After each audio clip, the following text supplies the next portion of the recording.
The October 8th, 2025 meeting of the North Olmsted Planning and Design Commission will come to order at 7:01 PM. Would you, everyone, stand and join me in the Pledge of Allegiance? Pledge allegiance to the flag of the United States of America and to the republic for which it stands, one nation, under God, indivisible, with liberty and justice for all. Ms. Wilson, will you take the roll? Mr. David? Here. Mr. Leon? Here. Mr. Minio? Here. Mr. D'Alessandro? Here. Ms. Kalin? Thank you, Ms. Wilson. So the cases are going to be called in the order in which they appear on the agenda. We only have one item of business tonight. So when your case is called, please come to the podium. If anyone present is interested in the case being presented and wants to be heard on that particular case, I'll call you when it's time for public comment. Please come forward and we'll give your name and address so we can have it for the record. So the first and only item on the agenda is case number 321-2025, the Summers Development Group, 25896 Butternut Ridge Road. Director Upton, if you would, please. Yes, thank you. Good evening, Mr. Chairman, members of the Commission. This is continued over from the previous Planning Commission meeting. I will try to keep my report a bit brief. So tonight's review is very narrow in nature. We are reviewing a preliminary plan. Our code requires that a preliminary plan be reviewed in conjunction with a plan development application, which this is, just for purposes of setting the record straight or making the record clear. Notifications for a preliminary plan review. Notifications are required by law. They go out to adjoining property owners. So if you live next door, on either side or across the street or catty corner, those are the property owners that are notified. That is what's required by law, and that's what we follow. There will be a rezone hearing.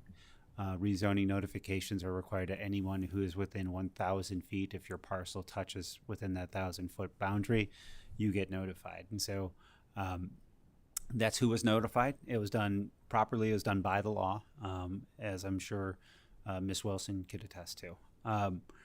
Now, for the matter at hand, we continued it over. There was a bit of discussion relative to the face of Stearns, and so I think it's useful for us to understand the intent of the Plan Development Zoning Code is intended to encourage innovative design that is consistent with the master plan. It's more compact development with pedestrian-friendly site design and differing housing typologies.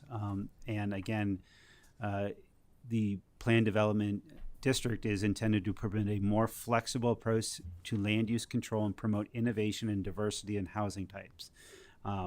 It encourages the development of compact pedestrian-scaled neighborhoods using infrastructure with greater efficiency, and recognizes the market demand for new residential development within compact pedestrian-friendly districts. So that being said, we have this development before us this evening, and as with any application or anything before this commission, I want to ground ourselves in the comprehensive plan that we talked about before was product of an 18-month process with literally thousands of pieces of feedback where we reached out to every single person who's got a mailing address in the city. I will direct your attention first to the first highlighted bullet point that citywide we should be pursuing infill development. We should pursue starter homes, cluster homes, townhomes, duplexes, senior housing, accessory dwelling units, and mixed-use development.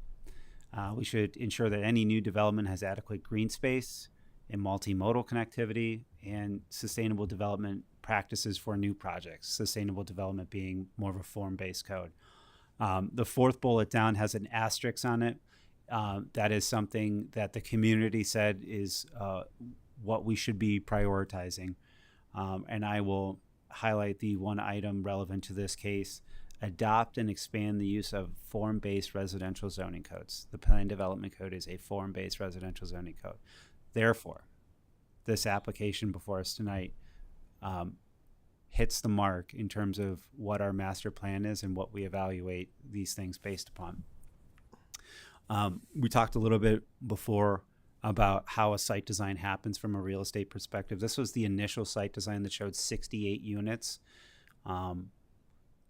This is what you would call a maximum land yield. This is the maximum amount of number of units that this land could produce. And from there, you work backwards. We talked a little bit about that.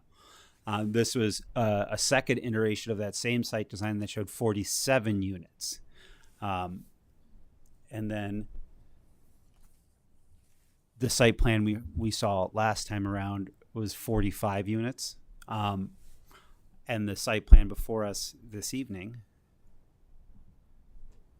is that same 45 units, but you'll notice that if I could do the laser right here, that unit, based upon the feedback that the applicant heard from this commission, that unit was reoriented to face the street. I thought it was compelling to show before and afters. So on the left was the initial submittal. You'll see that it's kind of a blank face to Butternut Ridge Road. On the right is the new submittal that shows a unit that actually faces Butternut Ridge Road. You can see, again, the housing facing Butternut Ridge Road does a good job of actually hiding the row home as you go north through the complex. And then these are the existing drives, the eastern drive showing the green space, the community space, and all those sorts of things. And so I believe that the applicants acted in good faith. If I could just interrupt. Yes, I'd just like to let the record reflect that Ms. Hamden has joined us at, sorry, Ms. Caitlin. Kayla, I'm sorry, has joined us at Thank you. 7:08. Sorry Thank for my you. tardiness. Continue, please. Yes, thank you, Mr. Chair. I'd also like to just point out a few quick notes as well. Our population in 1980 was 36,486. That was by the census. Why is that relevant? 97% of the houses in North Olmsted were built prior to 1979. Over the last 40 years, we've seen an 11% population loss in the city, people leaving and not coming back. Our comp plan said without intervention strategies to upgrade and expand its housing stock, the city may continue to lose population and become less competitive in the housing market. I realize today is a difficult conversation, but it's one that we're going to need to have as a city time and time and time again in the near future as we attempt to grow after 4.5 decades of population loss.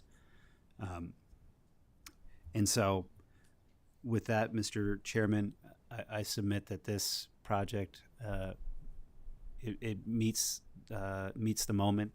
I think we have a developer who has shown a willingness to work with us and modify the plan. This is preliminary. There is, by my count, 8 more steps in the process. This is the beginning of the game, not the end of the game. We recommend approval of this with 3 conditions. First, that the bid-off house, what's commonly referred to as the bid-off house, just to the west, be preserved and restored pursuant to the COA issued by the Landmarks Commission. The second condition that we recommend approval with is that the declarations for the homeowners association be reviewed and approved by the law department. And the third condition is that it's conditioned upon zoning approval. And with that, Mr. Chairman, that concludes my report. Thank you very much. City Engineer, Mr. Sheehy. There's been no change to the plan. This rotation doesn't really affect the overall preliminary engineering plan. Thank you very much.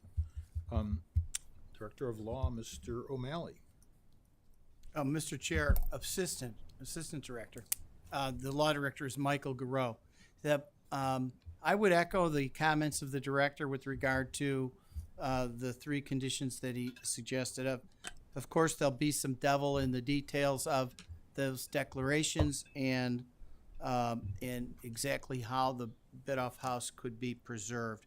And of course, this is, as pointed out, and for those that weren't here at the last meeting, this is the beginning of the process, not the end of the process, and it's subject to rezoning.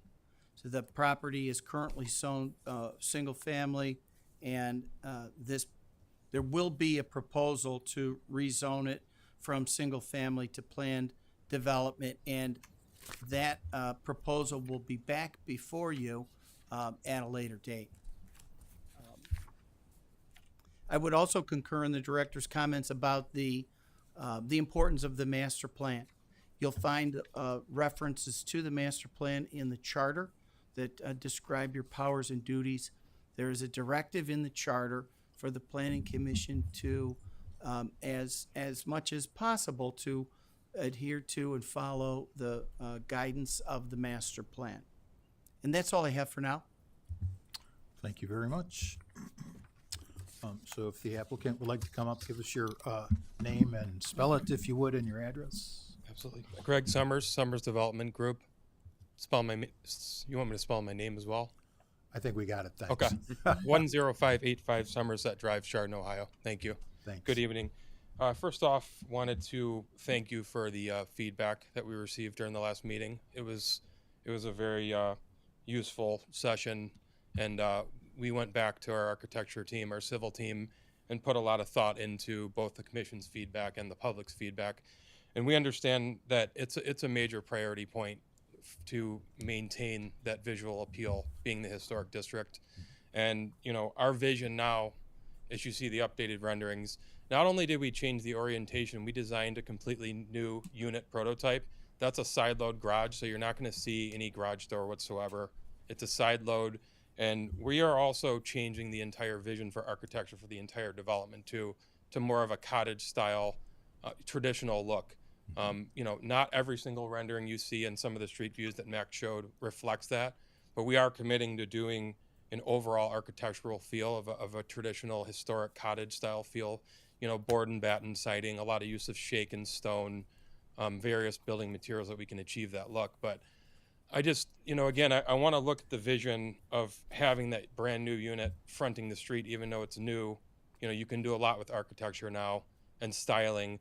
And if you, picture the Century Home, back to its original life, we're planning on doing those natural gas torches on pillars, which I think would be a really nice touch. Just, the overall vision for trying to maintain that historic look and the corridor, the integrity of that look of the historic district in the corridor. So, we're really happy with the change and reorienting that unit. And, there was a lot of thought that went into the spacing and shifting of units, creating some more space between the units. And when you drive by there now, between all the landscaping, buffering, fencing, the front-oriented unit, the Century Home, the additional landscaping, you're not going to be able to look back and just see all the units back there. I mean, I've driven by so many times on Butternut. I mean, you have the cemetery, you have apartments back there, you don't even know they're there. If it's done the right way, even with this first round of changes, you're not going to drive by and see all the townhomes in the rear. And I think that was a major, priority emphasis. So, we know that it's a long process, and there'll be more refinements, revisions based upon feedback from the administration, the public. But we're really happy with where it evolved to in 2 weeks. So, like I said, we appreciated the public's feedback, your feedback, and we really like where it's going. And I think it made a big difference to reorient that unit and have it front facing and the architectural changes. So, with that, I'm open to questions. Great, Thank you. Thank you very much.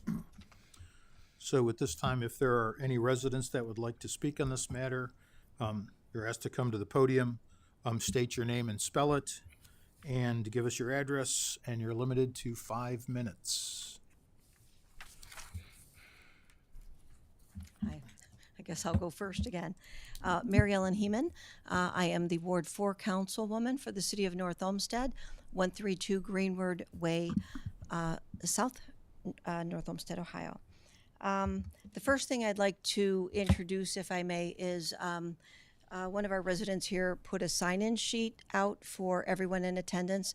Ms. Wilson, I will be submitting this to you through our clerk of council via email so that you can put all of these folks into your notice system whenever you are sending a notice either to planning, zoning, landmarks, or BZD, then not that you do that, I think B does that, but to any meeting that concerns this property and this project, so that all of these folks that are interested will get that notice, not just the 1,000 feet. I think that We will follow the law as it's written for Sir? notifications. So Sir? let's continue. Thanks. I'll thank you, Max. I will address this. Yes. Thank you, Director. All of meetings are open to the public. So I think that our clerk of council gets emails all the time about people that want to be put on our meeting notice agendas, our committee meetings, our city council meetings. I do not think that that is out of order, Director. Thank you.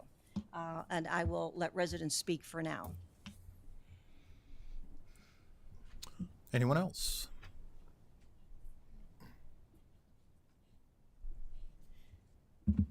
Good evening. My name's Brian Goris. I live at 6036 Sherwood Drive. I'm up here. I grew up on Butternut Would you mind Ridge. spelling your name for the record? Gorris. Thank you. I grew up and I lived on Butternut, across the street from the proposal land where this is happening. I'm surprised this isn't happening sooner than it is now. I'm kind of talking about there's a lot of concerns that I have growing up and even going to my mom's now. The biggest concern is traffic. Good luck crossing the street in the morning or in the evening when school's letting out or coming in. Then you add another 45 homes to this sort of issue of people coming in and out. It's already going to add to the congestion there. For people who like to exercise or walk from Canterbury Road to Columbia Road, we talk about community. There's no sidewalk on the south side of the street there on Butternut. So if you want to do anything or try to cross the, head to the walk to the mall or do some sort of exercising or just get out in the neighborhood, good luck crossing the street, let alone trying to walk on the grass or the gravel on the other side of the street.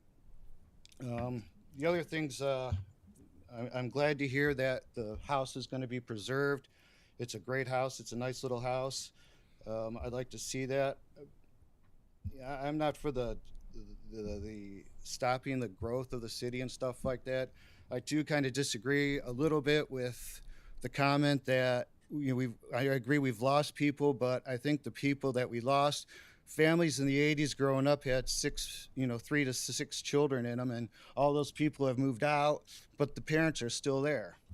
So that's what we lost. They moved to other communities and stuff like that. So the population growth or decline had to do with the kids growing up and moving out to other communities. I chose to come back after, I got married. But my biggest concern, at least from the standpoint, this property is across from where my mom lives. And the driveway proposed is going to be right across the street from the living room and bedroom windows. And it's going to be annoying as anything, just having car lights coming in all the time. I don't know if, my parents or my mom now owns the property to the west of there. It's a small 60-foot lot, which nothing can be built on, or no housing can be done on that because of the law or anything like that. But just the annoyance of lights coming in and out all the time, at all hours of the night would just be, just a distraction alone there as well. So I'm all for the growth. I want to see it done properly, but I also like to see sidewalks on the south side of the street of Butternut to help things out there. You talk about community and stuff like that. Let's help the people there for the community side of standpoint. And from a privacy standpoint, I don't know if the drive can be changed any different than the way it is where the current driveway is for the bid off home or anything like that. That's all I have to say. Thank you. Thank you.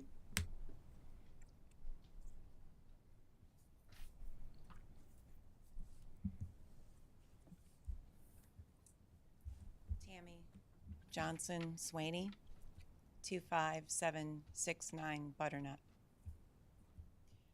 I unfortunately left all my notes at home, so we're just going to wing it. So I'm going to speak a little bit to the master plan that Mr. Upton had referenced. I went through and I read that last night, and the flavor of that entire plan was really what are we going to do with the mall area? And it was marketed to the community that way. There were meetings about that subject matter.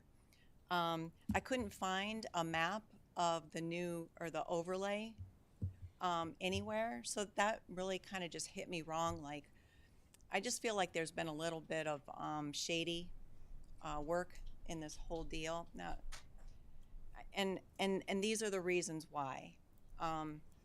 The developer, thank you, chose to meet with the community, and we had found out through that meeting that the mayor had been in conversation with him for quite a while. The master plan is very well received in the community, but it's definitely intentional for that very specific area. No one, and I would invite you to show me where the community has actually said, by us placing 45 townhomes in this area, that is going, we're totally in support of that. When we have a community of 50 homes going in, we're already breaking ground. Now you're saying that we're going to have another 45, and as soon as you open up that can of worms, then we're going to have to start looking at developing the property on the other side of the street. So we're not talking about 45 units here, people. We're talking about 150. Everybody has 2 cars. I did a traffic study. I was very disappointed that the commission felt it wasn't necessary to do a traffic study.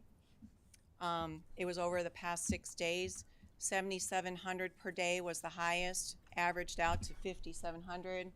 I used the formula that's on the website. I got the numbers if you want to see it, but I took the time to count. I counted Sunday. Like I looked for places where it was very, very much not busy. Well, I thought it wasn't going to be busy, but it was.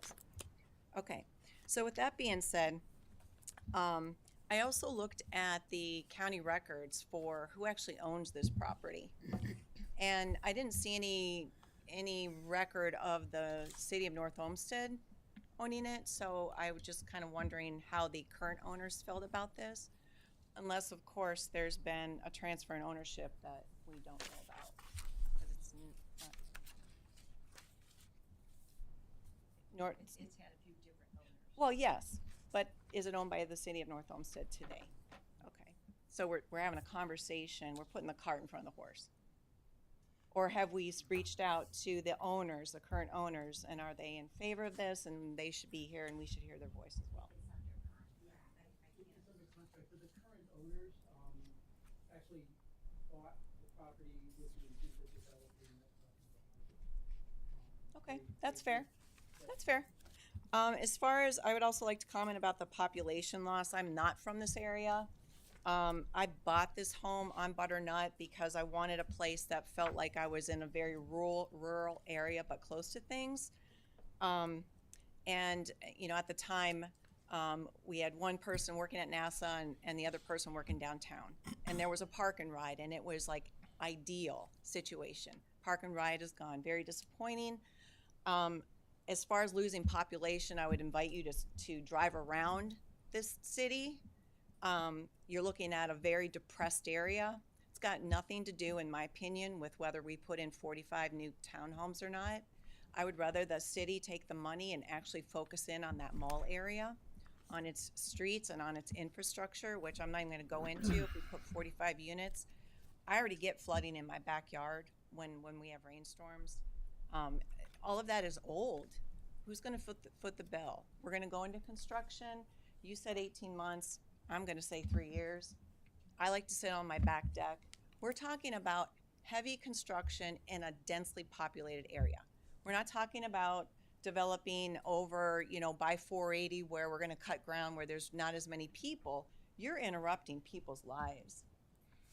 Nothing. I don't mean this particularly. I don't want you to feel like I'm attacking you. I appreciate you. Thank you. So what I would like to propose. Excuse me. Oh, is it 5? It's 5. I am sorry. That's. I'll give you another minute. I don't even need another minute. Thank you very much. So we're all concerned about traffic. Short story, yes or no?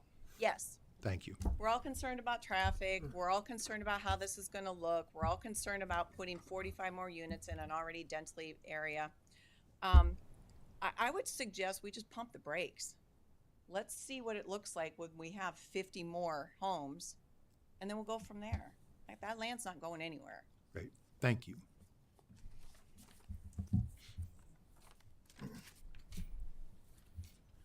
Hello, my name is Jack Cool.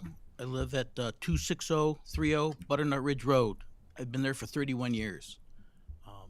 I bought that place because it is a historical district. Many years ago, they did make it a historical district to keep it the way it is. We like the big yards. I mean, I remember I grew up in North Olmsted my entire life. That used to be a 25-mile-per-hour street, very nice. Because of 480, now we get a whole lot of traffic. I sometimes can't even get out of my driveway now. I mean, it gets backed up rush hour, 2 hours in the morning, 2 hours in the evening. It's bad. And to add this amount of people, I mean, I'll never get out.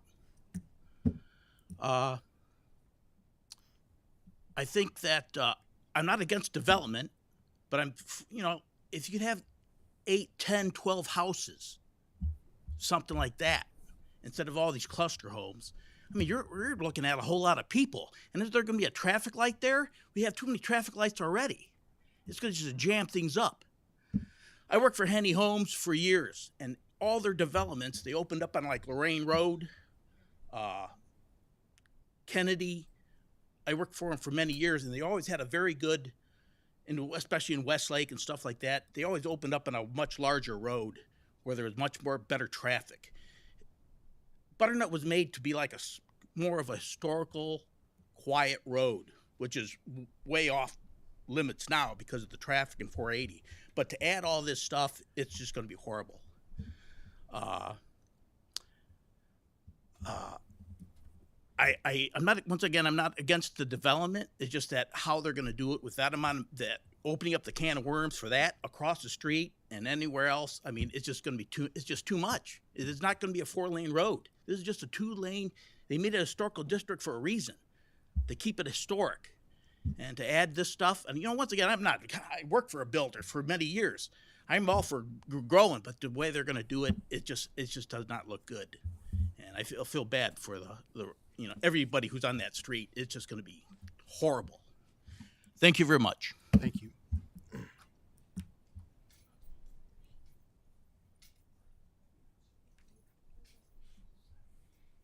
Hello, my name is Robert Sharp. I live at 25407 Butternut Ridge for 47 years. And it's been a struggle living there. And I can appreciate the master plan that you talked about, where they want the land used more for clusters and townhomes and mixed use. And that's fine, but not on Butternut Ridge in a historic district. That's a problem. Here's the future of Butternut Ridge. You allow this. There's other 5 and 10 acre parcels there. There's no question about it. I've been here for 47 years watching this. How do you stop them? The can of worms is open, then they get developed, and we've already had attempts to do that, if you recall. And then Butternut Ridge has to be widened. Traffic backs up now, 6, 7 homes. I got hit pulling on my driveway. You can't get out of the driveway now. It's a historic district for a reason, and a lot of effort was put in there. I'm against any rezoning. We have a homeowners association that we're going to have to reform here, but the problem started with a 4-lane bridge on Butternut that never should have been there. They wanted to put Super Kmart across the street from me, if anybody remembers that. They wanted to rezone that. That was like a 10-year battle. There was a historic home across the street from me at that time, and there was concern about that. But 2 fires destroyed that house in the middle of the night. Not good. We were promised there would be no commercial development south of 480. I don't think that is held up. There's Moen, and I'm not saying Moen's a bad neighbor. There's a restaurant, there's a hotel, and there's still vacant property for sale there. So we were, at the very least, misled there, trying to preserve Butternut Ridge, trying to preserve our homes. The efforts to make it a historic district were done by my former neighbor, who went and researched all these homes and made it a historic district to stop this very type of thing. And it wasn't too many years ago, this was a similar development was proposed on the south side.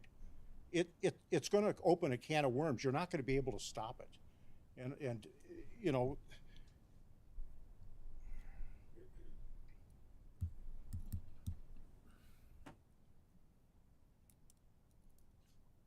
here's my long-term fear here is, once this can of worms is opened, and I know you only have to notify people within a certain distance. However, once this happens, once these other lots are developed, it's a certainty it's going to happen. It's not maybe, or we'll look at it then. It's a certainty. You're going to have to widen Butternut, which affects all of our property values. The historic district becomes meaningless. You know, people can say, well, in some other areas, and I see multi-residential places going up in North Olmsted all over the place. When you're on 480, you see a big development right there off, is it Michael Drive maybe? Down in, off Grace, down in that area. But they can build these multi-dwelling units and these cluster homes there. They just don't fit on Butternut.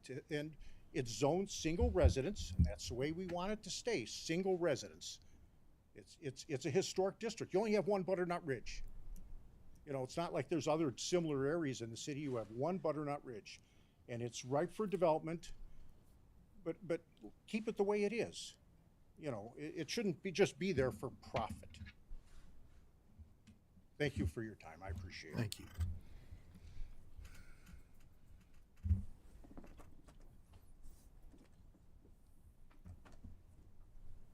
Hi, I'm Hannah Matthews, and I live at 26610 Butternut Ridge. And I've been there for 12 years. A couple years ago, I threw a giant birthday party for my house when it turned 100. So I love the historic part of our town. I'm very proud of it. And I'm probably going to echo a lot of things that you all are concerned about. The quaintness of a historic district. We've seen a pocket park go in with neon lights and metal seats, and that was kind of a curiosity to me that doesn't seem very historic. So this is kind of something similar there. When I think of historic district, I think of preservation of the way things were. And someone spoke about our speed limit. There's already cars going probably 50 miles an hour, sometimes 60 miles an hour down our road. It's used as a cut through. I would use it as a cut through too, but I probably wouldn't be going 50 miles an hour. If we were still at 25 miles per hour, maybe people would go 35 miles an hour. There are a lot of pedestrians, lots of traffic already. So many kids that walk up and down this street to go to school. And with development like this, it's obvious there's going to be more traffic, cars, more pedestrians, more kids. I love the idea of the sidewalk on the south side of the road. I think that would be very helpful, whether this is developed or not. I think that the ability for people to be active on this road and be outdoors and enjoy the historic scenery is a really special gift that we have in North Olmsted.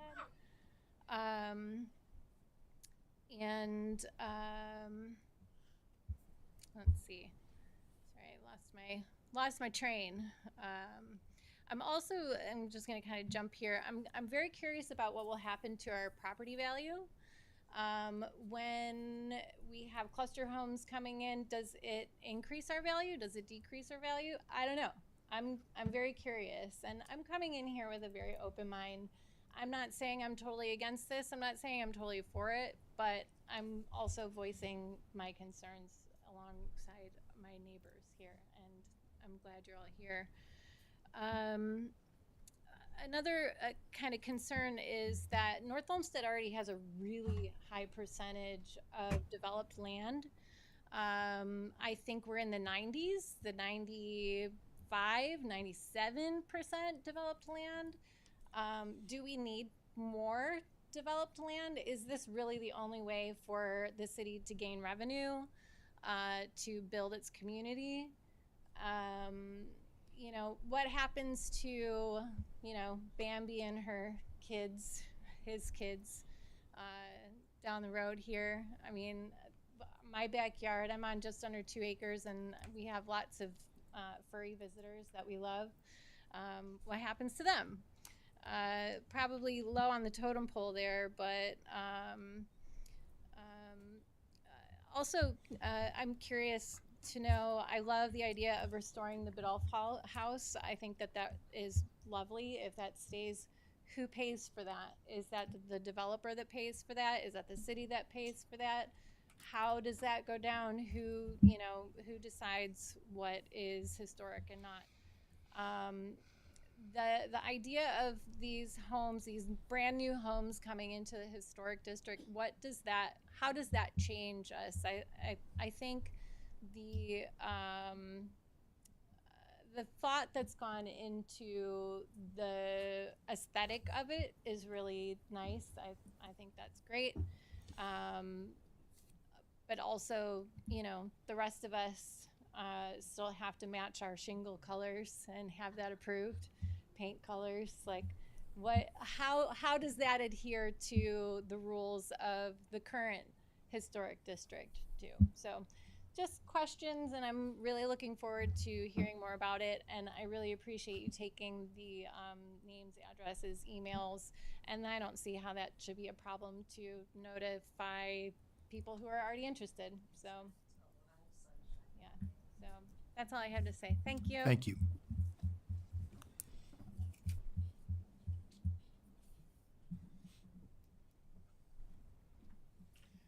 Hello, I'm David Neville, Neville. I live at 27040 Butternut Ridge Road. Full disclosure, I'm chairman of the Landmarks Commission. I'm also president of the Olmsted Historical Society that operates the Frostfield Museum down in the Metro Parks. Am I not talking loud enough? Okay. I'll move the microphone a little closer. You can actually. Okay. All right, so I'm also president of the Olmsted Historical Society that operates the Frostfield Museum down in the Metro Parks. So naturally, my perspective on this is to try to keep Butternut being the historic district that it is. I know that there are a few people here who have had some frustrations with the Landmarks Commission. I hear, Hannah, anytime you want to talk to me about what the rules are about shingles on your house, I'll be happy to talk to you about that. I'm a little bit unsure yet about what we're going to be looking at with this. I'm asking Mr. Upton to make sure that the Landmarks Commission gets a copy of the part of the law that talks about the Landmarks Commissions and any new infill in the historic district. I like a lot of what the developer is doing. I'm very pleased that they're going to be rehabilitating the Biddulph house. My understanding is that house is going to be sold after it's been rehabilitated. That's fine, and we need somebody living in it. As long as that house is empty, it's in danger. So it needs somebody in it. One comment that I would make about the entry, I really do like the way the front house was turned around. I would also think that you might consider when you're preparing that lot that you do not remove all of the mature trees. One of the hallmarks of the historic districts and also North Olmsted in general is the mature tree canopy, and anything that can be done to keep that, to me, is a pretty important thing. I think that's really all I had that I wanted to say right now, except that I very much understand the concern about the traffic. I'm not real confident that the look that we've had at it is thorough enough, mostly because I can only back out of my driveway, and there are several times a day when I have to go the wrong way and turn around to go the right way because there's no way to back out of my driveway and go east. It's just impossible. So the traffic review should be looked at pretty hard, I think. And that's really all I have to add. Thank you very much.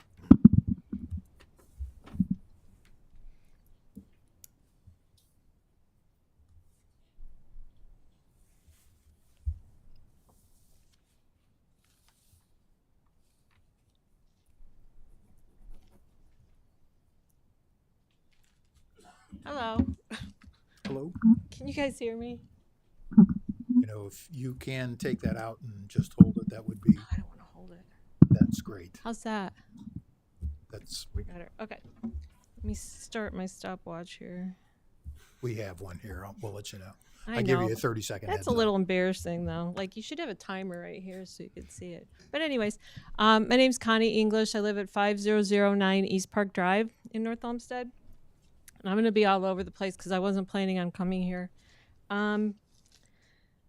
So my concern is that you have a historic district for I don't know how many years, probably a while.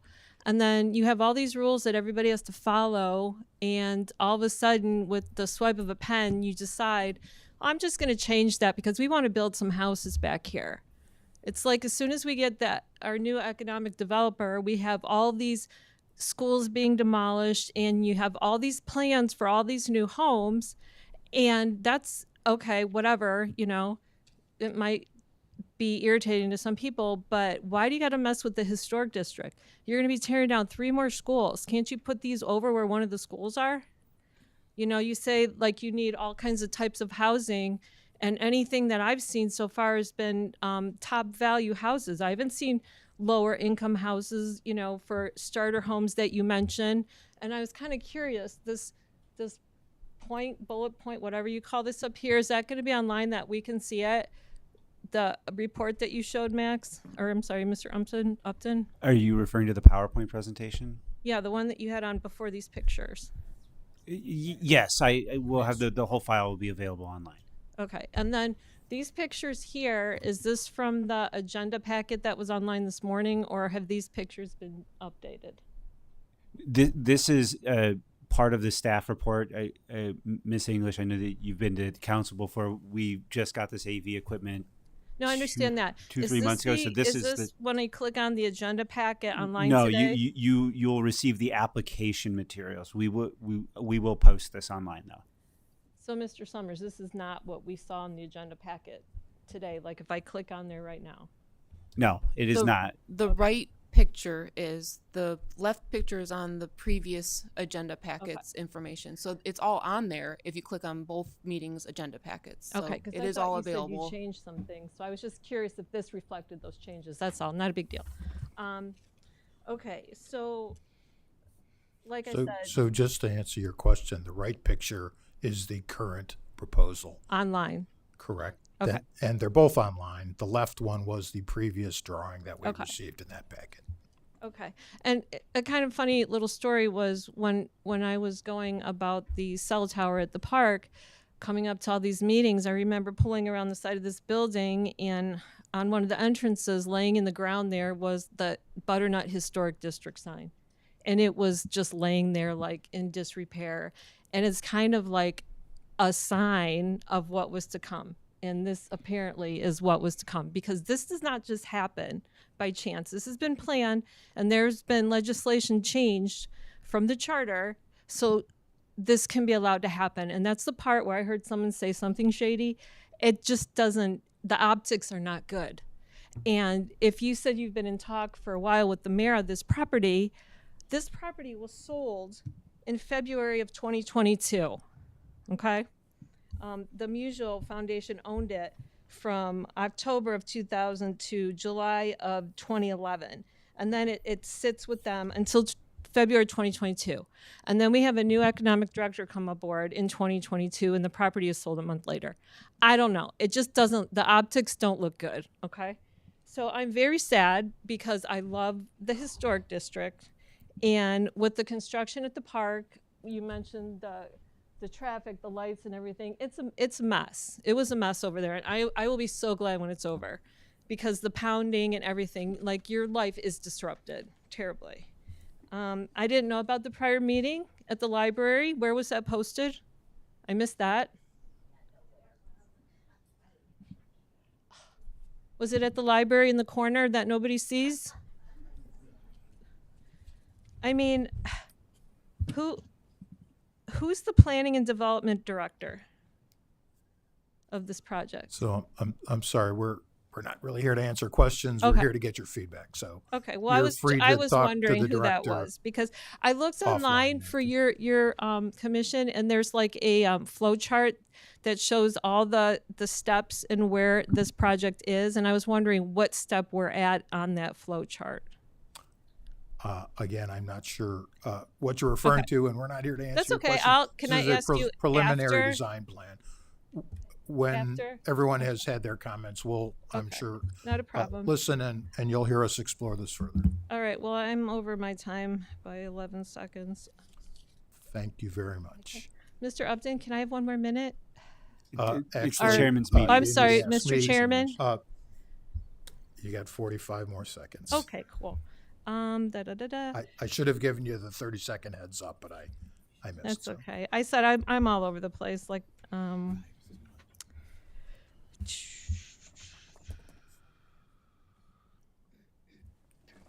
yeah. So I was curious about the school properties, if the school properties could be utilized somehow, and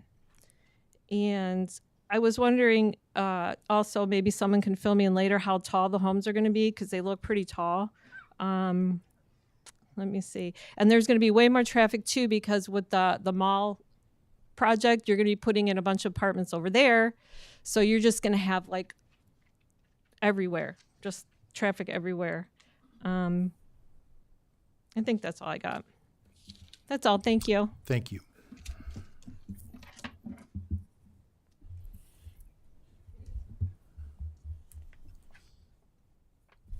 Hello, my name is Ed Wiles. I'm at 25746 Butternut Ridge Road. I wanted to thank you guys. I didn't realize at the last meeting that you're all volunteers and that you're selected to be on the commission. And thank you. Appreciate you guys. And also thank all the neighbors who came out, which it's very encouraging. We all love where we live. I have awesome neighbors. And one of the things that make it a good neighborhood is that we look out for each other. And I think that's just the tenor of why we question about the notification. It's just, you know, if something happening in my life, I let Tony know. So if he's got to put in new sidewalks because the city decided them, he's letting me know. Hey, I got this going on. I'm going to have to, can I use your driveway? Yes, no problem, Tony. So that's where we're coming from. And we've got the sign in. I'll pick it up from her, and we'll make sure that the notification takes place on our end. Development comes, anytime development happens, it comes at a cost. And in this project, I'm just looking at the costs, and the cost is going to come out of our pockets primarily. It comes in our property value. It comes in Butternut Ridge, the travel and the rebuilding of Butternut Ridge. The proposal I heard from Max was that it might be covered by TIF grants. That is, it's a possibility, but that is not a definite thing. And when you talk about rebuilding a road like Butternut Ridge, it gets the kind of traffic it does currently, and you start adding additional traffic to it, the cost of rebuilding that road is not cheap. And the other thing that was mentioned at the last meeting that I don't know if it was addressed by the engineer, there is a retention pond that's built with the project, which is by law they have to do, but there's no plan for the overflow. And I've, dealt with water problems my whole life. I think half of my homes have had a basement, and Water does one thing naturally. It's gravity flows downward into our basements, our backyards, and it floods. And people have real issues on Butternut Ridge and off Butternut Ridge, over by the old high school. I mean, the old high school was flooding all the time. There's good and bad sides to the new development of the high school, but that old school was flooding. And why was it flooding? Because there's no place for the water to go. And when you look at this project, it is 5 acres, and I need to look at the actual land, because when we looked at this property to purchase, it was about 5 acres. But you take out the house of Biddulph, and you assign a lot to it, or 2 lots, like we mostly have 2 lots, about an acre. I don't know that there's 5 acres to develop there. So I just, maybe there is, maybe there isn't. I don't think there's enough property to put 45 homes, for sure. And most of that property is under either asphalt shingles or asphalt drive. So you have all that water, and there's no place for it to go, and no plan to connect. Who's going to pay for that? That's the other cost of the development, our taxes. There's no guarantee that increased tax. I mean, that sounds great. Oh, you got 45 new homeowners. The taxes are going to cover everything. They're going to cover a new Butternut Ridge Road. They're going to cover new sewers, new water. I think a lot more planning has to go into this, and also the traffic. You know, Tammy took the time out of a week to.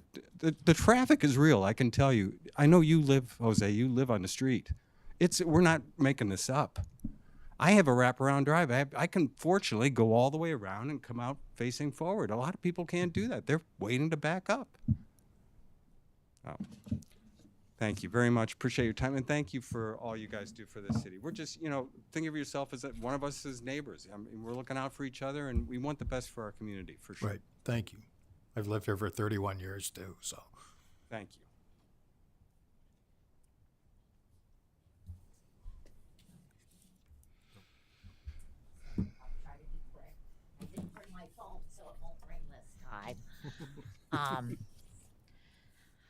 I just wanted to say Yvette Bovard, 25976 Butternut Ridge Road. Thank you. I bought my house 15, 20 years ago. One of the reasons I bought it was because I like older homes. It was a historic district. Land with the house. My neighbors had single family homes with land. Their neighbors all the way down. It might be selfish, but I don't want 45 neighbors living beside me. I wouldn't have as good of argument if it wasn't the historic district. Development needs to happen. It shouldn't happen in the historic district. And think now when you go down Butternut, I don't know the numbers, they're not official. Say 95% of the homes are single family homes with land. I don't know how many homes are on Butternut. I'll just throw out a number, say 100 homes in the historic district. Now you have 45 non-single family homes. It's not even a single family home district anymore, 50% maybe. It's not the home I bought. It changes the whole atmosphere. It changes everything about the historic district. And I like the idea about sidewalks on the south side of the street. I don't know how the homeowners on the south side would feel about that, but it's difficult to cross the street, and to cross the street over there, there's no sidewalk. You're walking by a busy road in the gravel. And let's say this plan goes forward, that everyone that objects, our opinions are discounted, or there's better reasons to go forward with the development. I feel it's unfair to allow one homeowner, the homeowner of the Biddulph house, which arguably is probably one of the better known historic homes, to all of a sudden put up a billboard's size sign saying 5.5 acres for sale listed by a commercial realtor. Like, who would even think of that? I have a couple acres of land. It would never occur to me to put up commercial real estate. I'm 2 houses down west of the bid-off house. Maybe my neighbor and I, we've got all that land in the back. Maybe you guys would like to buy our land. 45 condos, good? Put another 30 in. 75 is better. Everything that you say is good about it would still apply.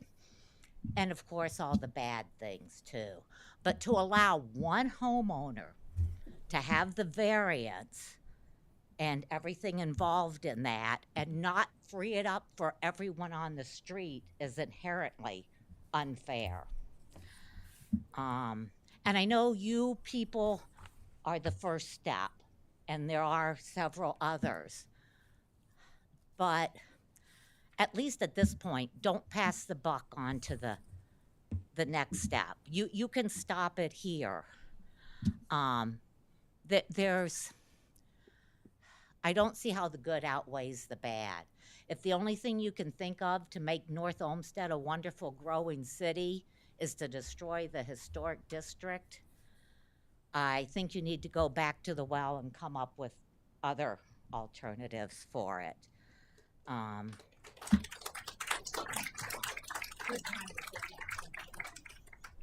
Always go out on a high note. Hi, my name is Tony Sapienza. I live at 25760 Butternut Ridge Road. I am on the same side as the bid-off house, 3 doors down. We have not been notified by any ways, means, or forms for any of these meetings. None of them. If it wasn't for our good neighbors, we would not know nothing. We would be in the dark, okay? So using the word shady, sneaky, pushing this in here, I don't know if I would do that, but there should be more notification. They say that they only have to notify next door and across the street. This is a historic district, the whole street, not a house next door and not a house across the street, the whole street. That's one thing. And they did have plans on widening Butternut Ridge at one point. They were looking for a $1.5 million project to widen Butternut Ridge and add bike lanes and deal with the drainage issue. Okay, so obviously that was put on the side burner for whatever reason.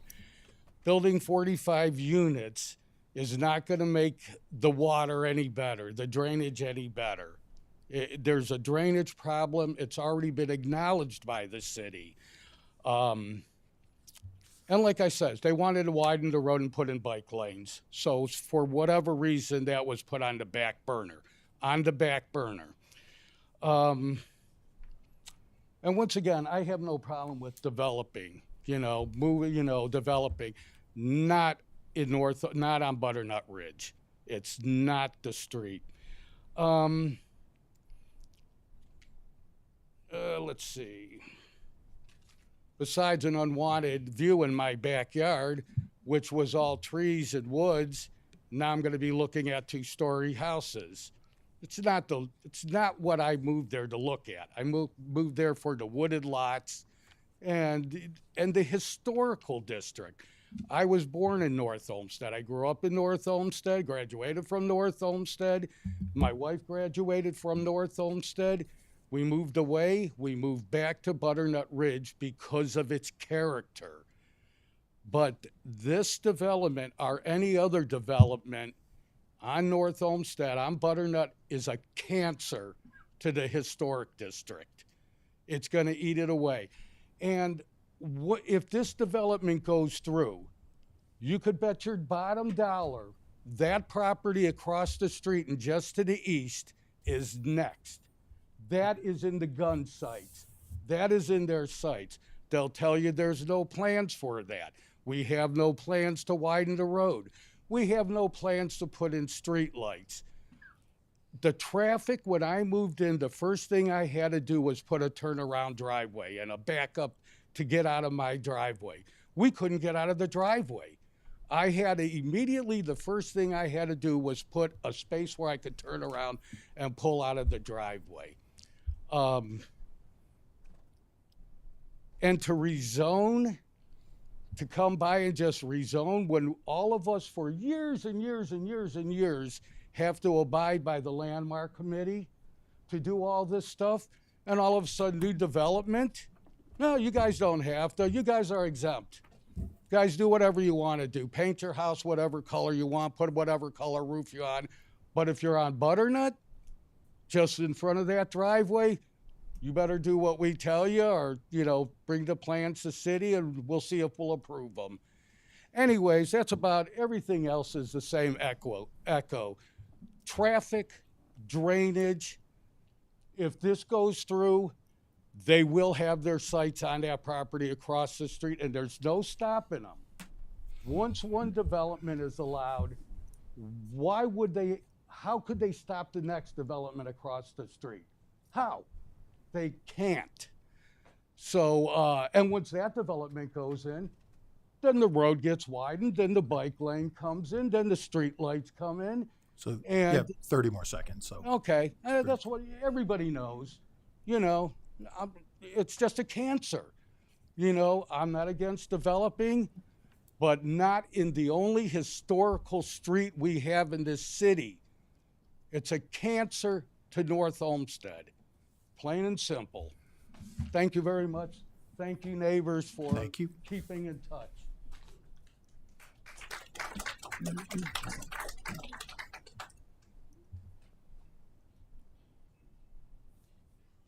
So, Ms. Heeman, you've had one dip at the pool. Council's going to get all the time they want to debate this. So, I'm sorry, are you denying me to speak? you've already spoken. So I'd like So to is that, open. is that a rule, only once? So I'd like to open the floor to other citizens who would like to speak. Oh, then you go ahead. I'm sorry, I didn't see you standing there. I'll sit back here, and then I can notice that thing. Hi, my name's Linda Clark, 25795 Butternut Ridge Road. We moved here 5 years ago, and we moved because of the historic district. We've always lived in an old home, and it's just a great area, and hate to think of it being changed.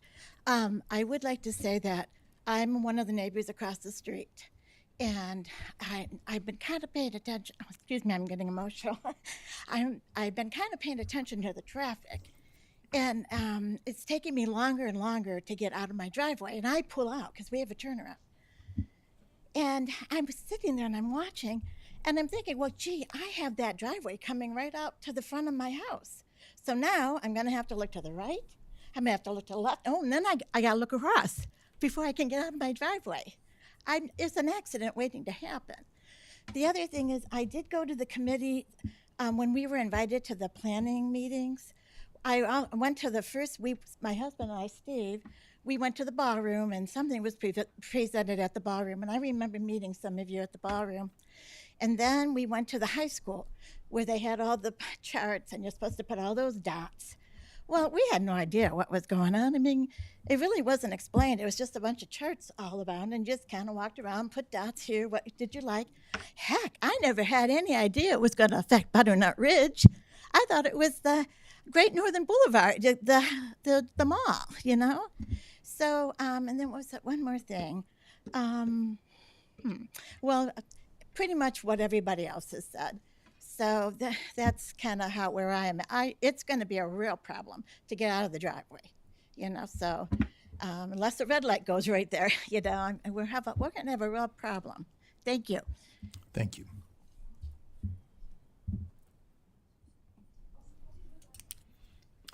Are there any other citizens that would like to speak?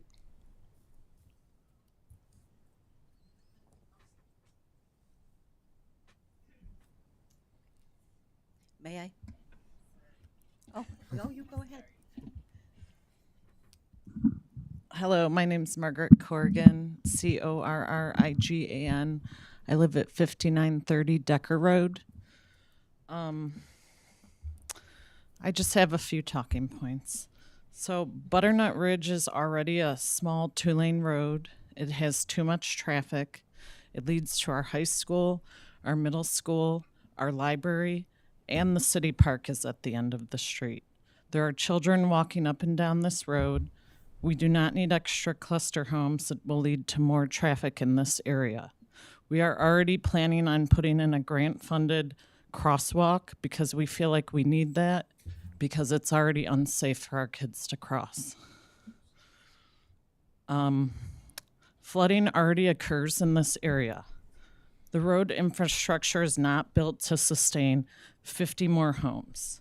My in-laws live on Porter Road, south of Lorraine, and their street is now considered a flood zone. This was their parents' home. They built it before them, and they never used to have flooding issues. They have had an expensive sub pump put in. They have trouble selling their home because it is now in a flood zone. I live 1 block away. I don't want to have these same problems. 50 or more new homes will make these issues they are struggling with worse. We are a city of trees. Look at our logo. Look at the imagery of the trees on our logo. Our elementary schools were named after trees. We're losing mature trees all over the city. They just took down many at the park for the new fields. This plan will remove more mature trees. A lack of housing in North Olmsted is not the reason for a population decrease. It sounds like there will be more homes than ever in North Olmsted. Rezoning a residential area seems unfair to the current residents. If this area is zoned for a single-family home, it should stay that way. If this is a historical area, they should not be building 50 brand-new cluster homes in this area. Thank you. Thank you.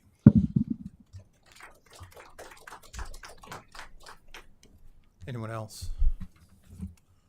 So, Ms. Heeman, I'm going to cut you off right there. You've had your opportunity to speak. When this goes to council, you can debate this as long as you like. The Planning and Design Commission is going to continue with our. I'm sorry, sir, but I cannot accept that. Mr. O'Malley, I Mr. don't Chair, get- I don't know that she's used her entire 5 minutes. She might well have 3 minutes left. I appreciate that, You've and I got think 3 at minutes. council Great. sometimes people come and speak multiple times. So Fabulous. yeah, great, thank you. So what I'd like to for people to know here is that I've been the councilwoman of the Mary Ellen Heeman, 132 Greenwood Way South. I've been the Ward 4 councilwoman for 12 years, and I can tell you that in those 12 years, I have received at least 1 phone call a year, perhaps 2, from a developer asking, would I be in agreement with a development on either side of the properties? And my answer has always been no. It still is no, for the reasons that you are all talking about. So last year there was a proposal on the south side that in fact residents were solicited to give up back corners of their parcels to go and be attached with a parcel that the city owned by default. The city came to own a landlocked parcel. So yes, you are correct that there were things on that side of the street. They were quashed a year ago. Now there's this one. And I have told the developers the same things. I mean, it's single family. It's a historic district. The storm sewers. If you can check off all those boxes, I'm happy to talk to my residents. Nobody could check those off. I was not included in the discussions a year ago with the administration. I was not invited to the meeting at the library that some of you went to. I was excluded, and in part, likely intentionally. Okay, so I have had to go to Landmarks Commission to argue when someone wanted siding for their home on Butternut. It was not vinyl siding. The gentleman was using the siding that has been approved for the repair of the Jefferson Memorial. And they wanted to tell him no. And I had to fight for that. I've been fighting now to get someone a dormer. So for 12 years, I have stood strong and insisted that they meet these criteria. I don't think that these folks are opposed to some development. I think that they're looking for the right type of development. I did look at this developer. They did call me about a year ago Yeah, somebody, I don't remember her name from your office, call me. But I went through the items then. The developer is a good developer, I can tell you that, okay? But I just don't think that this is the plan for the residents. So I would ask to go, I appreciate the amendments that you've made to the plan, I really do. Although they weren't shared with me, again, I guess I'll have to track all that down on my own. But I'm again asking that you give this further debate and discussion to consider a second round of amendments and considerations with regard to what these residents are asking.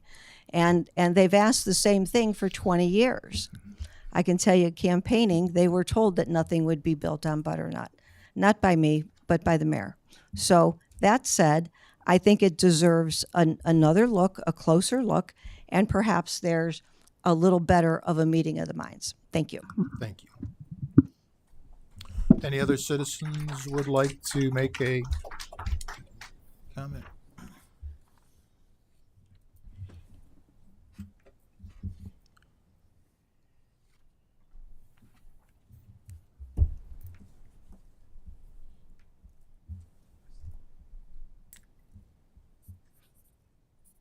Steve Clark, 25795 Butternut Ridge Road, North Olmsted.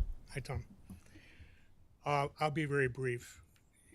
If you will look out here and see this representation of people that are here expressing their opinion of how that's going to affect, we love the historic district, and we can understand development too. We're with that. But this is only a sampling of people we even knew this was going on. She was not included, and she's our council person. I mean, why the razzle dazzle? So we're spreading the word by phone, whatever it takes. There's so many of us that, unfortunately, it just doesn't fit the historic district. It doesn't fit. And I would ask you to really, when you think about it, would you want to not know something was happening? A lot of the people up and down Butternut Road, and I don't mean very far, are clueless.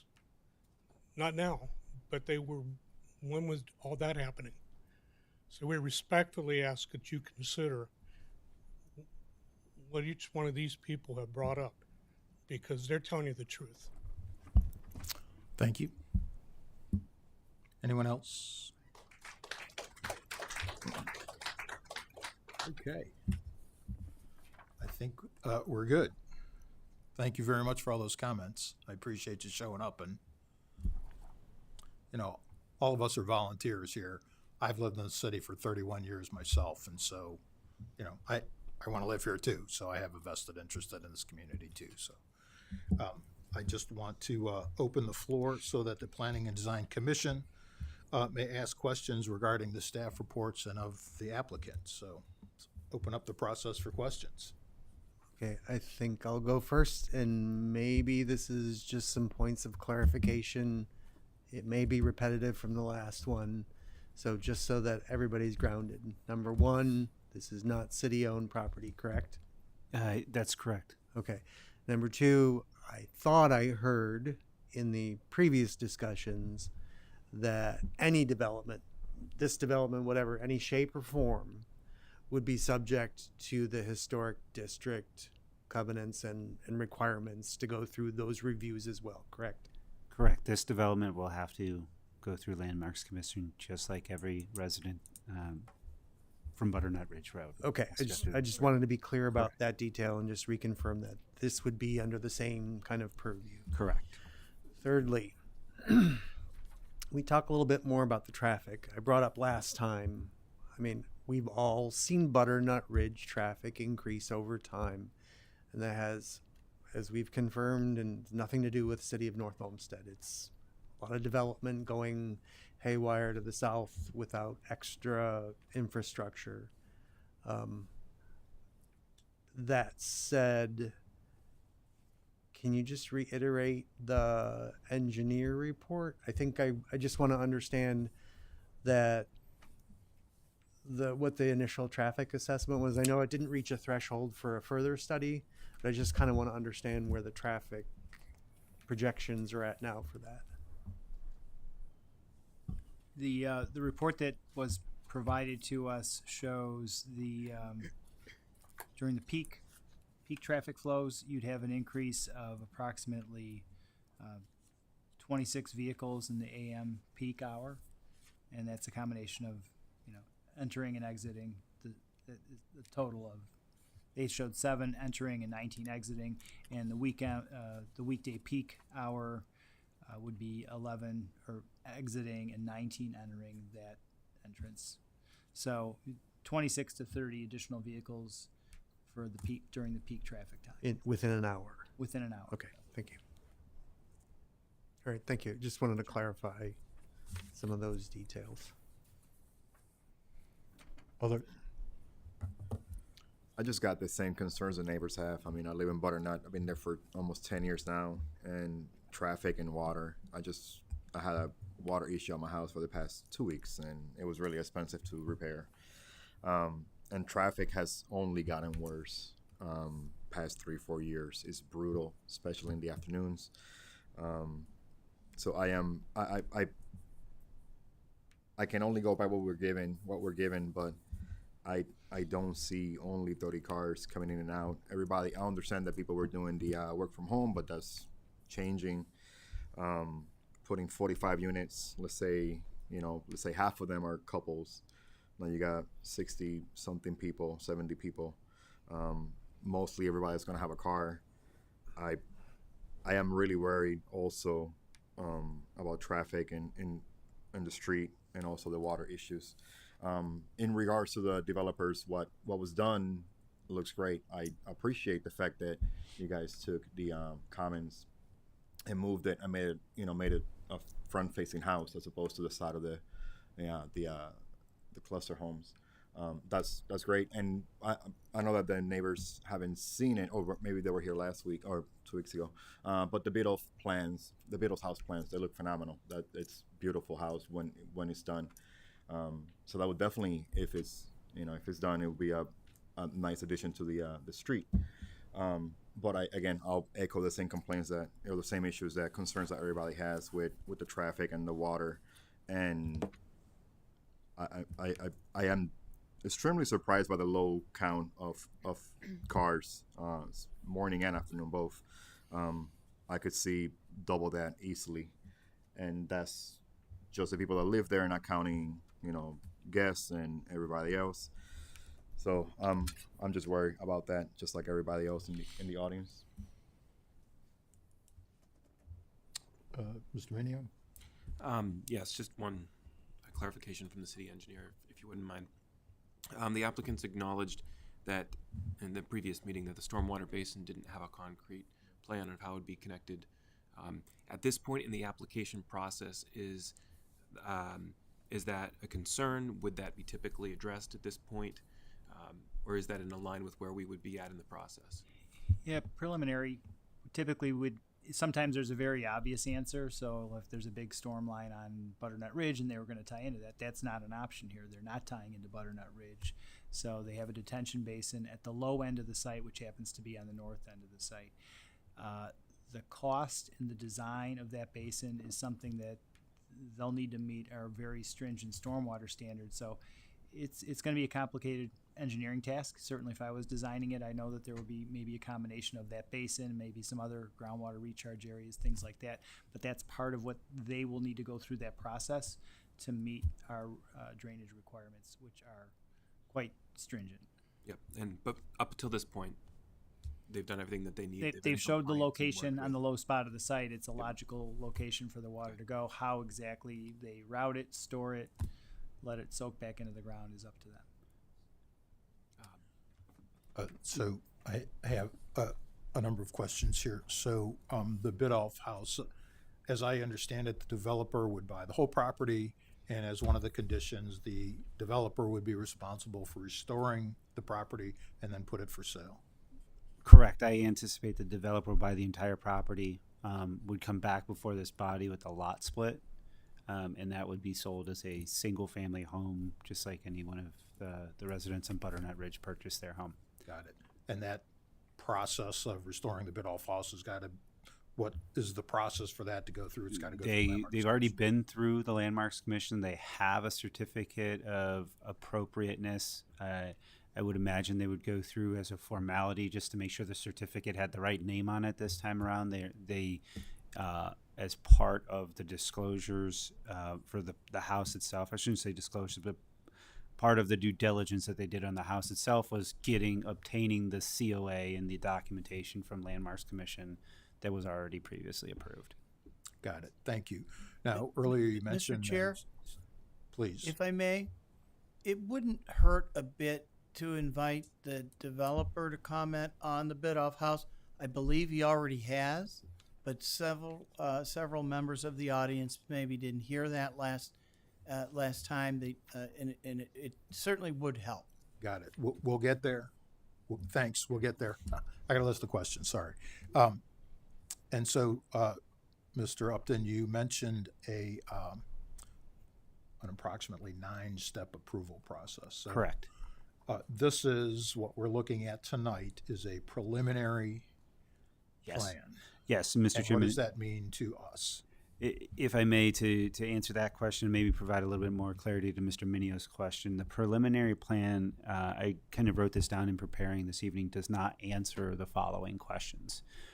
Rather, the concept of having a preliminary approval and then a final approval is it gives it's not a guarantee. Nothing's guaranteed, but it allows the applicant to move forward to answer all of the pertinent questions around sewers and stormwater, a more thorough traffic analysis if warranted, whether the grid will support energizing 50 new homes.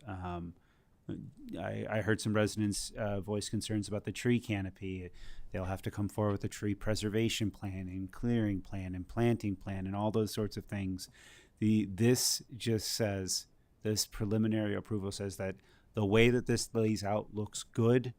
We need to see all the details. Now go forward and provide us all the details we need for a final approval. Preliminary plan. So is it safe to say this, if we were to approve this preliminary plan, this is basically, okay, let's talk about the details here. What might Correct. happen? That's a really good way to put it, Mr. Chair. Great. You mentioned the mature tree canopy. Maybe this is a question for the the engineer. The tree canopy, when we take down a tree, we got to replant a tree. So I'm concerned about taking out mature trees too. Could you explain what has to happen in the development that takes out trees? I think it starts with the detailed tree count. So they would have to go through and inventory everything that's there. And then based on their layout, they would indicate how many trees they're going to need to take down, and then also the planting plan to meet our code. So again, this preliminary plan doesn't include that type of detail. That is still to come. Usually that further. type of additional, that's very labor intensive, and expensive. They're not going to, if they don't get this approved, they're not going to spend a lot of money doing a. Correct. Same thing with the water. If they, hey, we know we have a problem, we have to deal with the water on the site before we want to get preliminary approval to talk about it before we spend a lot of money to figure out what we're going to do with the water. So I wouldn't expect to see the water management plan as far as the preliminary plan. Is that correct? That's correct. And Director Upton, if you could, you mentioned there's a 9-step approval process that you see in the future here, and this is just step 1. Could you maybe explain to the commission and to the folks in the audience here who came, the citizens, to what that looks like, and what are the hoops that we need to jump through to maybe get this across the finish line? We'll do, and I put it on chicken scratch, and it has some coffee stains on it, so it might have been early in the morning when I did this. So it might be one that I'm missing. But so you have your preliminary plan, which is where we're at now. There's also the rezoning piece. So the rezoning will have a planning commission review. The rezoning will have a public hearing that's a function of city council. It will have a committee hearing that's a function of city council. And it will also have an up or down vote on city council as well. Additionally to that, the preliminary plan goes before the Building, Zoning, and Development Committee of council, and then the preliminary plan gets an up or down vote of council as well.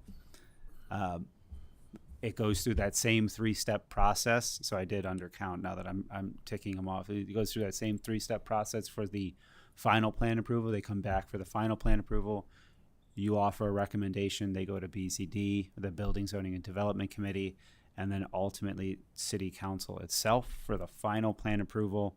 And I was off by 1 Landmarks Commission. So there's 10 approvals, not 9. 10 approvals. So essentially what we're talking about here is, let's talk about this further. We're going to be talking about this for the better part of the winter, this plan. I'm sure it's a painfully long time for the developers, so sure. And you know, and the residents.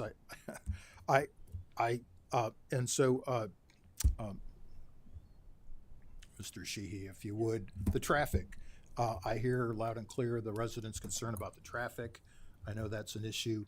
And so in my mind, that's the problem for the city to address.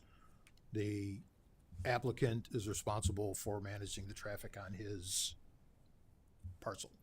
And what we've said in this traffic pattern is that the amount of traffic that this development would generate is really an insignificant increase. I'm characterizing as a non-material increase in traffic on the road. It's not substantial enough to at this point do a large elaborate traffic study. Right. It's not going to make a big enough of a ripple. Not that it's not an additional amount of traffic, but it's not so significant that it's going to create. So the city is not the applicant. The city is responsible for addressing the traffic on Butternut Ridge. Right. Great. Same thing with the sidewalks. I hear, I'd love to have sidewalks. There's sidewalks in my neighborhood too. Again, I think the development has proposed sidewalks inside the development, but I think it's the city's responsibility to put sidewalks on Butternut, not the applicant's. That's correct. There actually is a sidewalk on the north side of the street, Correct. which is where We're talking about the development south side, is. right. Yeah, the Right. south side would be. Okay. And Director Upton, I just want to confirm that the planning department followed city council's notice requirements to residents regarding this. Correct. So if we need additional notification, that direction is, you followed the law. If we need to change the law, which the common complaint that I hear in a lot of these is that, boy, I didn't hear about it. I didn't hear about it in a timely manner. So I think, maybe we can make a recommendation to council, but they really should address the notice requirements here, because that's where it starts. You guys followed the law, yes? That's correct, Mr. Chairman. Thank you. And so one of the things about the water, I know that we mentioned before that there's no drainage sewer system on Butternut. I mean, Yeah, it's very so rural. approximately from about, I would say, a third way into the cemetery, all the way to almost the project site, there actually is no stormwater at all. There's no pipe in the ground, period. And so that's not this development's problem to address. I know one of the, if this ultimately is approved, there is the ability to leverage the investment to do the infrastructure upgrades that would benefit a lot of folks on Butternut Ridge Road. It won't solve everyone's problem, but legally they're required to not make it worse. And so I live in a newer home. I have a yard drain in my backyard that goes to the stormwater system, and so all of those things are, fair game for this development as well. And so my understanding is that the desire is that if these homes went in and we would get increased real estate tax revenue from this development, we could, if council passed the appropriate legislation, direct the additional tax revenue from this development into putting in storm sewers along Butternut. That's a correct characterization, Mr. Chair. I've looked at this project as an opportunity to bring new housing to the city. It's an opportunity to save the Bidoff House. I drive by it when we have late meetings. It's got one light that's always on upstairs where you can see through it, and it's down everywhere. It's just down to the studs, and it's a beautiful home.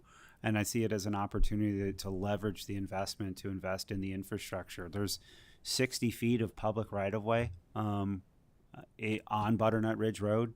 And I would say this loud and clear, and this commission knows this, that I am not a, when the school district came for the elementary school project, they brought us a traffic study that said that they needed to add a right-hand turn lane on Lorraine Road.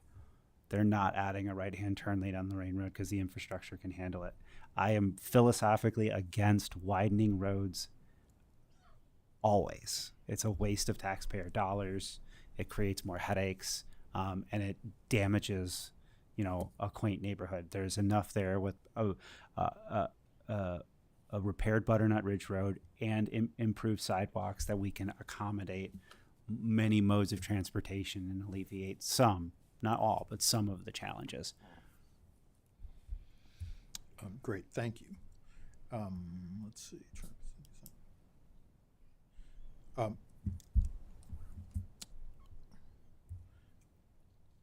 Director O'Malley, if you would, or maybe this is a question for Director Uppen. This is proposed under the 1157 Code of Plan Unit. Correct. And so, am I correct in characterizing that this is the applicant has wide latitude to propose something, and it's the commission's responsibility to see that it fits in the area that it's supposed to go?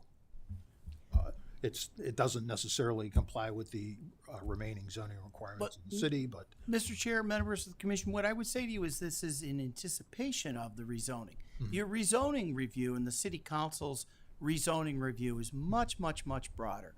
And it's going to be difficult to sort out some of the points that are being made and segregate them to some extent between the rezoning and the preliminary plan. So this is what I described to you as what you see is what you get. And instead of rezoning in a vacuum and not knowing what may be proposed, the plan development proposal here is designed to show you a conceptual plan of what may be developed if the rezoning is successful. And certainly the developer is trying to put his best foot forward and his cards on the table. So the preliminary plan focus is perhaps more in tune with some of your site plan review, where you're more focused on the narrow than the broad. But it's in anticipation of the rezoning. They have to go hand in hand, or actually the rezoning may be required to go first. Does that answer your question? Yes. Is that at all helpful? Yes, thank you. And so, this is one parcel right now, correct? Correct. Okay. And so, you're anticipating a lot split and splitting off the Bidoff House to be a separate standalone parcel, and this. I would, Mr. Chair, I would ask the applicant to clarify, but our understanding, based upon our conversations with them, is they anticipate splitting the Bidoff House off. Great. Yes, sir, that is correct. We would split it off approximately, it would comply with the zoning regs, and we would split that off. And again, it was stated before, we will be responsible for remodeling the Bidoff House. I also want to add that there will be no city funds. This will be all funded by us. That was brought up also. You must have heard my next question in my mind. And so everything, the water management, the sidewalks internal to this, all the landscaping, is basically the developers. 100% our responsibility. There will be no city dollars for anything that happens on this property. Got it. Mr. Chairman. Please. Director Upton, do you have the display or the rendering of the Bidoff House from 2 weeks ago or no? Can you take this screen down? Let me pull the other slideshow up real quick.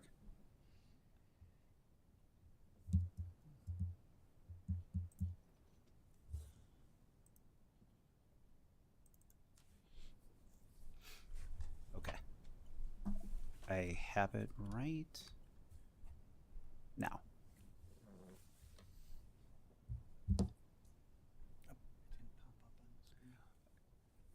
Lynn's got to push the button. So this is our fancy toy the council got us. So we're still working out the kinks here.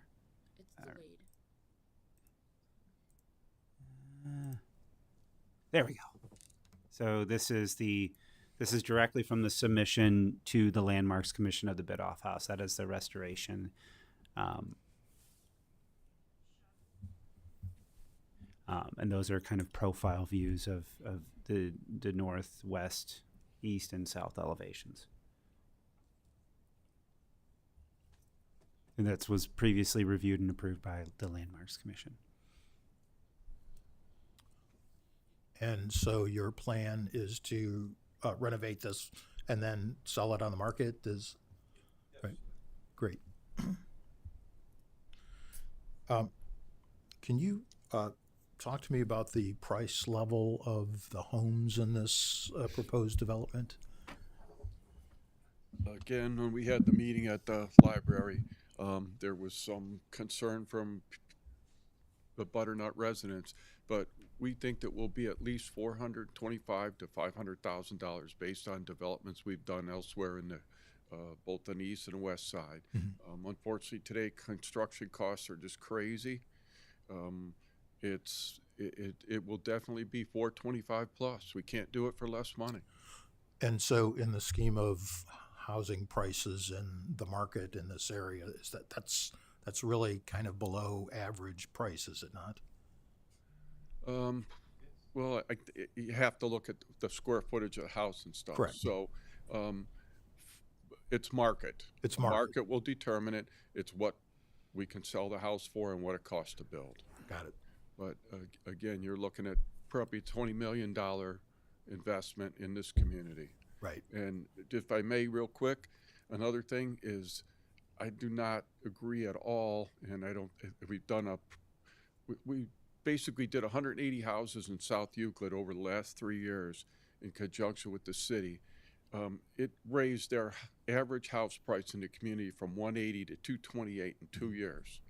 So we do not feel, and I don't think there's anybody can make an argument that this would be a detrimental to the value of the houses in anywhere in North Olmsted. Got it. Thank you. If by chance it doesn't go in here, I don't know, it's got a long process. There's some empty land near my house and I live in North Olmsted. Please look at that. All right.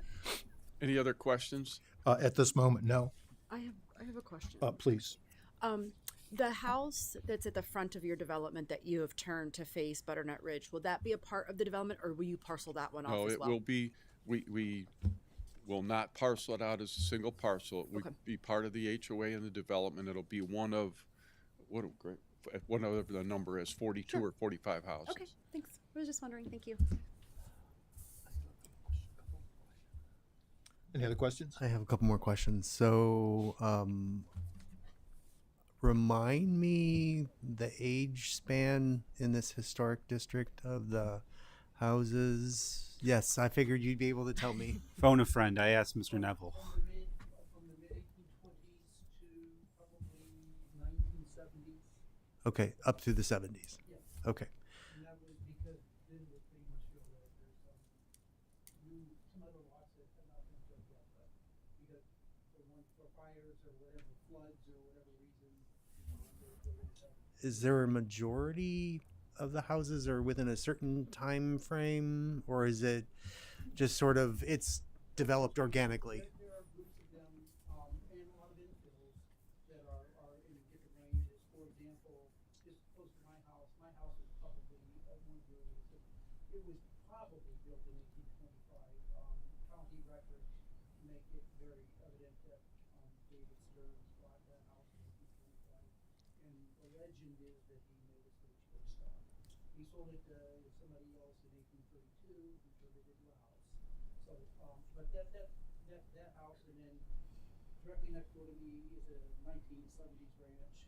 On the other side of me is a 1920s craftsman style house. And then going east, there's just about the same kind of combination. There's clusters of houses built in the 50s and 60s.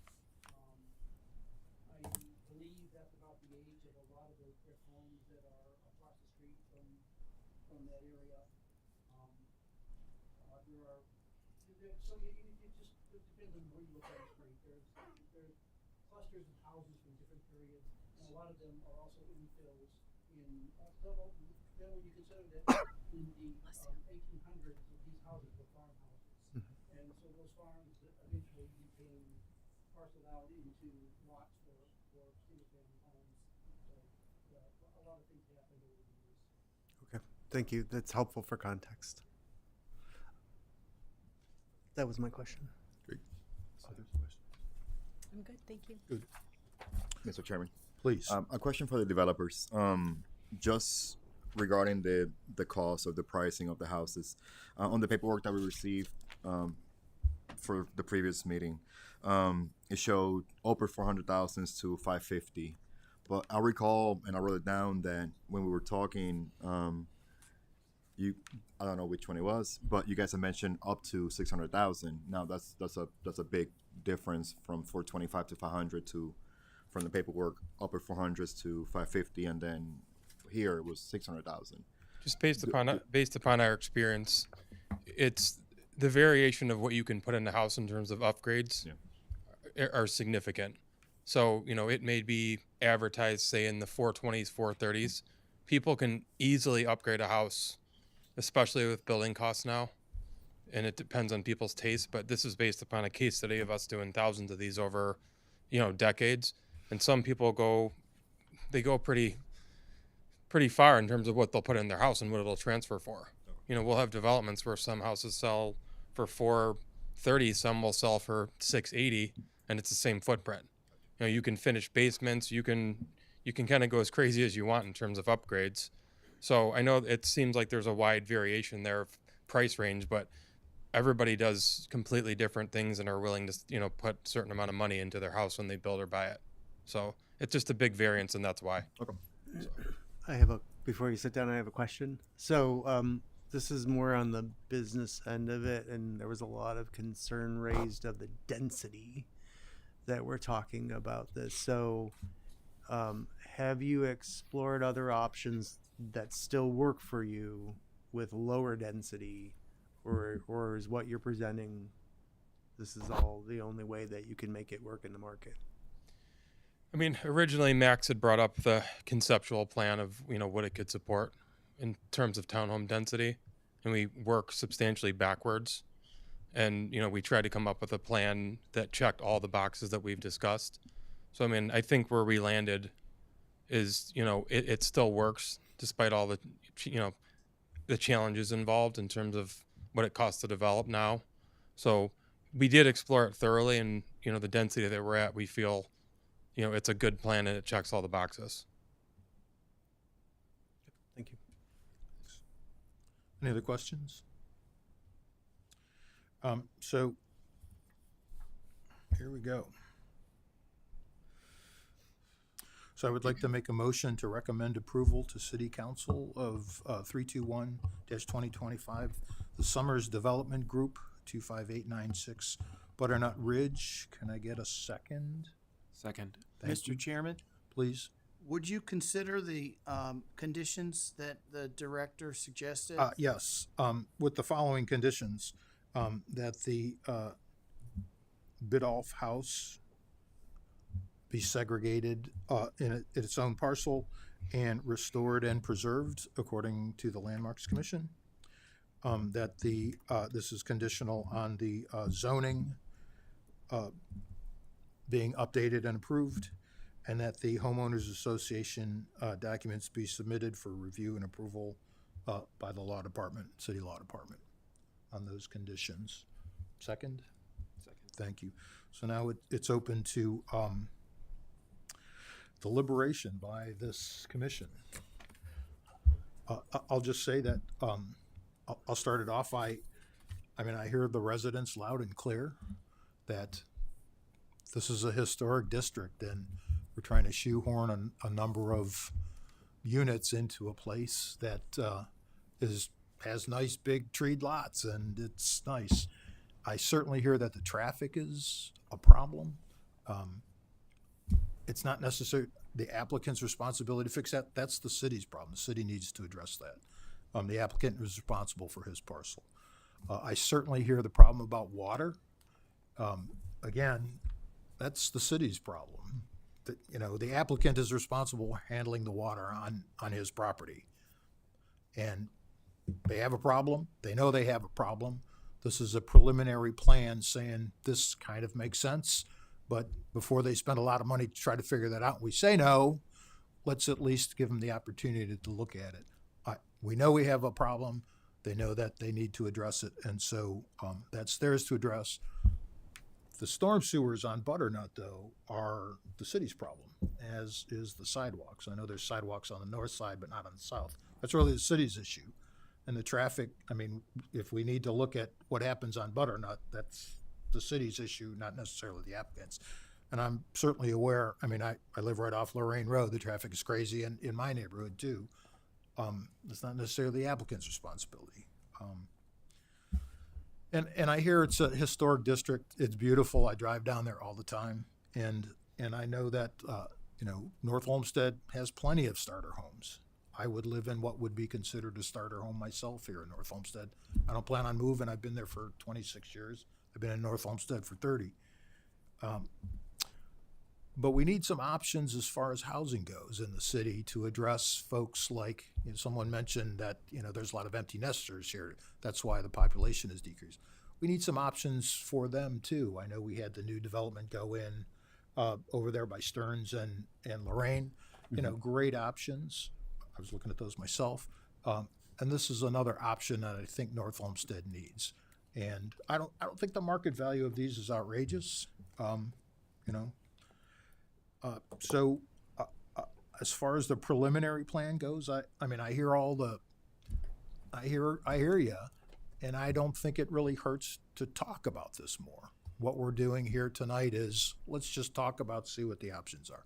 We've got to get by landmarks. We've got to get by, city council. We've got to do another plan. So I think what we're doing here is let's just talk about this more. And I appreciate, I know this is a challenging meeting. We're all volunteers here. I didn't work all day to come here and I appreciate the passion which you presented this to, but we have to weigh all the residents of the city. And I understand it's a historic district, and I value that too, because North Olmsted is one of the few communities that has a nice historic district, and I really want to keep that. So I don't think it hurts anything to talk about it more. So I'm a tentative yes, and I'm open to be persuaded. So I'd love to hear your input. I'd say I'm a yes as well. The applicant is meeting all the requirements. It's in line with the charter for the city. I do respect the fact that Mr. Noel and the Landmarks Commission are the experts in that, and knowing that they have that say, gives me another level of security that if there's issues that they'll be able to address them and let them to be the experts in that group. As far as where our roles and responsibilities lie, I feel like we're meeting our requirements at this point. And I'm a yes. Thank you. Thoughts? So, just like you, I'm torn. We have heard everybody's comments previously, and this is a very unique part of the city. There's a lot of conflicting emotions about this. If I go back to what is our job, and this as a preliminary review, I don't necessarily want to just say no. I honestly think that the zoning is going to be the issue, the rezoning.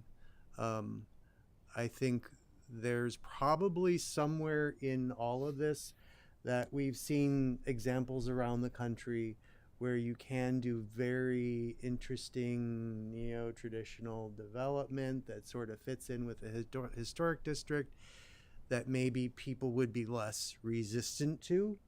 But that is not our task right now.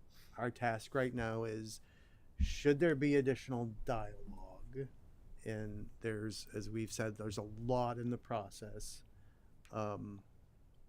And as in this first step, part of that is giving everybody an opportunity to give feedback. And as you said, we've heard loud and clear, and even one of our members is, one of your neighbors.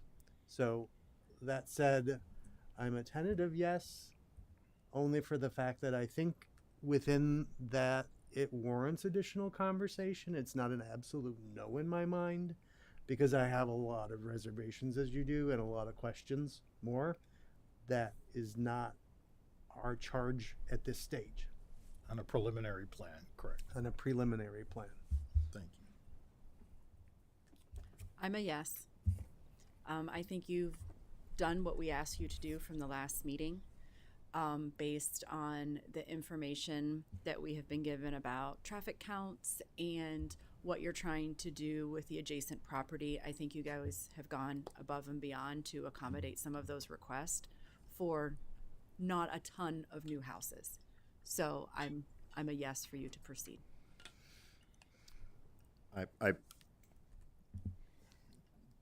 This is gonna impact me for the rest. I plan on hopefully being, dragged out of my house by my kids and thrown in the backwoods or something. So this is gonna be a 20, 30 year process for me, and packing in 45 units, give or take, 90 people. Once they have kids that are driving, you're gonna talk another 30, 40, 50, teenagers slash, 20 something kids. This is gonna impact everybody in here. I love what the bit of house could be. That's phenomenal. I do like what the single unit house looks like. That's great. As Tony has said, sorry. If one of the neighbors also mentioned, instead of 45, could it be a little bit less? Can you can you put 20, 22 single units with big yards like we all have? I have almost three acres, with big yards and less traffic and more somewhat cohesive to what the street looks like. I would be, yes, absolutely, sure, because my brother's looking for a house, and he can't find one. But as it is, this is, if I understand that it's it's the 10-step process and everything else. I just wish it wasn't 45 units and and impacting all of us in such a drastic way. Traffic is going to be absolutely brutal. Our property taxes all went up, and it's getting to the point that it's almost going to be too much. And then so sure, $600,000 homes. If somebody can afford it, great, but this is going to be extremely difficult for a lot of us living in Butternut, for both traffic, water, and the cost of the increase in property, which we all get. I don't want my value, the house, to go down in value. I get it, but such a increase, it'll be extremely difficult for a lot of us to be able to afford. So I understand everybody's on a almost yes or yes. I don't think I'll be able to do it, to go with it. So.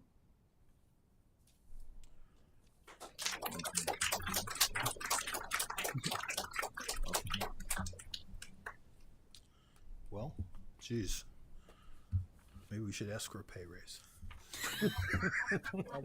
How about pizza?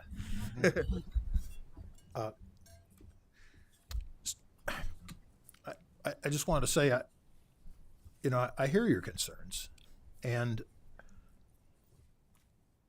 I live in North Olmsted too. I am your neighbor. I